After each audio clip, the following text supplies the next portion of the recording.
God's knowledge of a disaster is proof of his deliverance. Grace and peace, everybody. Welcome to Sabbath School Study Group. We are beginning a new 5-part series.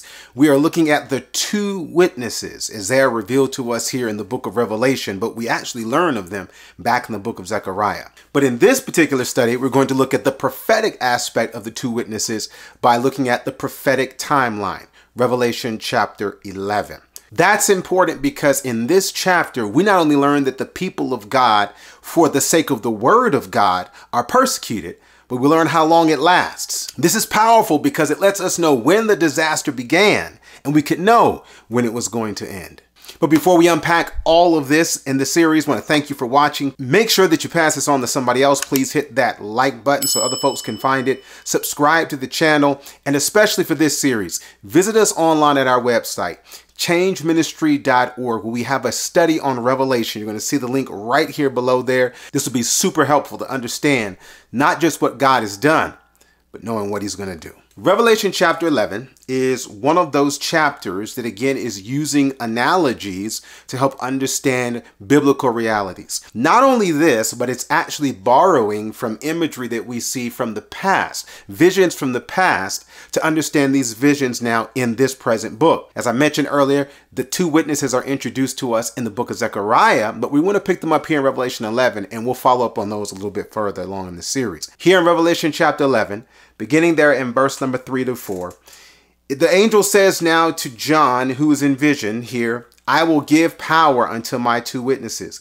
and they shall prophesy 1,260 days, clothed in sackcloth. These are the two olive trees and the two candlesticks standing before the God of the earth. Just to make sure that we would not be confused, verse number 4 is actually going back to the two witnesses as they're seen there in Zechariah. But now we see the two witnesses, and they're prophesied to witness or to do their job in sackcloth, which is symbolic of grief. Not only do they do that, but they do this for 1,260 days. Because this is a prophetic period, we now can understand these days literally by realizing, based on what we read in Numbers chapter 14, the day for the year principle, that 1,260 days prophetically is literally 1,260 years. Why is this important? It's important because this is literally telling us the dark age that was to come from John's perspective, and the dark age that was from our historical perspective. For 1,260 years, the word of God would be directly persecuted. It would be put out of the sight of the common people, and it would bring on an age of darkness. It would bring on an age of papal supremacy, which resulted in biblical ignorance, unlike any other point in time. Not only does God prophesy that this period is going to take place, in Daniel chapter 7, he even reveals this time period using the 1260-day prophecy, but now referring to it as the 3.5-year prophecy. It's down in Daniel chapter 7, verse 23 to 25.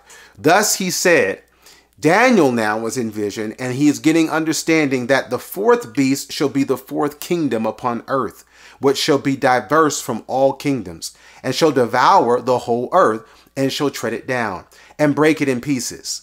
Now out of this kingdom or empire, the 10 horns out of this kingdom are 10 kings that shall rise, and another shall rise after them, and he shall be diverse from the first, and he shall subdue 3 kings. Not only does he do this, he shall speak great things or great words against the Most High, and shall wear out the saints of the Most High, and think to change times and laws. And they shall be given into his hand until a time and times and the dividing of times. So let's walk this backwards to just understand what the time, times, and dividing of times. Think of a time as one. So one time, and then one time, two. That would be 2. So we've got 3 so far. Or the dividing now, or the splitting of a time, that's a half. That's how we get 1 plus 2 plus 0.5 to get 3.5 years. But remember, this is a time prophecy. So using a day for a year, these 3.5 years, based on the Hebrew calendar of 360 days in 1 year, will bring us to 1,260 days. Prophetically, that's 1,260 years, literally. So Daniel 7 prophesies this dark age. Now, what brings it about? Remember, it comes from a beast. That before we have this time period, there's a kingdom. And this kingdom is greater than all others before it. But it falls. And when it falls, it's divided into 10 pieces. There are 10 leaders that come from it. But one leader or one horn comes from those 10 to pluck up the 3 and to take over the entire realm. This is the papacy in history, where the Pope rises up from one of these 10 kingdoms, subdues 3 other kingdoms, and ends up continuing not the Roman Empire, but the Holy Roman Catholic Church.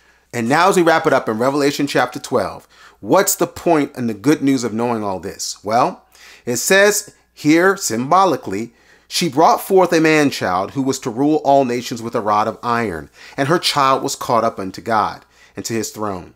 And the woman fled into the wilderness, where she hath a place prepared of God, that they should feed her there 1,260 days.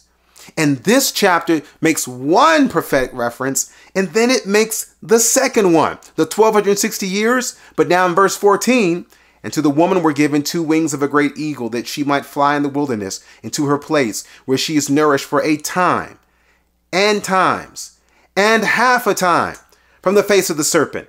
And now verse 15, the serpent cast out of his mouth water as a flood after the woman, that he might cause her to be carried away of the flood. So Revelation chapter 12 uses both time references, the 1,260 days or years, and the 3.5 years, or literally 1,260 years. This is amazing. Not good in that it happened, but the fact that God shows us this disaster, he prophesies it, he calls it out, it shows his power to deliver.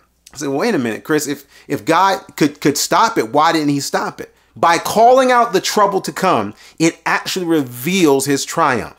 Look at it this way. When the Israelites were being delivered from the kingdom of Egypt and under the hand of Pharaoh, God could have just snatched them out and left and gone off, and boom, here comes the promised land. But what better example of his power to allow his people to be temporarily oppressed and then to bring them through that oppression for the sake of saving those who were oppressing them. God wasn't just interested in saving his people.